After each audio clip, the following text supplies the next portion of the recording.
डिप्रेशनमुळे काय होतं, एकच गोष्ट त्यांच्याकडून वारंवार घडते, एकच घटना वारंवार घडते, एकच कृत्य वारंवार घडते, किंवा मग कधी कधी त्यांचं लक्ष लागत नाही. तर ही खरी म्हणजे मानसिक आजाराची सुरुवात असते. तर तिला योग्य आणि वेळेत ट्रीटमेंट दिल्यानंतर ती बरी होते. परंतु नाही जर झालं तर मग ती अगदी आत्महत्यापर्यंत पाऊल उचलते. यामध्ये अनेक कारणं असतात. आता बऱ्याच वेळेला काय होतं, एखादा नवरा असतो, तो त्याच्या पत्नीवरती संशय घेत असतो. हा संशय घेणे हा सुद्धा मानसिक आजार आहे. परंतु समाजामध्ये एक रूढ आलेलं आहे, हां ती काहीतरी बाहेर खाली वगैरे असेल म्हणून हा संशय घेत असेल.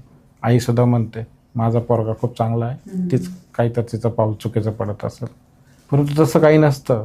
अनेक केसेसमध्ये आम्ही पाहिलेलं आहे, विनाकारण तू बाहेर जायचं नाही, तू इकडे जायचं नाही, तू तिकडे जायचं नाही, माझ्या परवानगीशिवाय इकडे जायचं नाही, तिकडे म्हणजे ती एक प्रकारची अनसिक्युरिटी, म्हणजे म्हणतो ना आपण, जो मानसिक रुग्ण असतो ना त्याला अनसिक्युरिटी फील होते. अरे नाही, काहीतरी चुकेल, काहीतरी घोळ होईल म्हणून तो सतत वॉच करत असतो.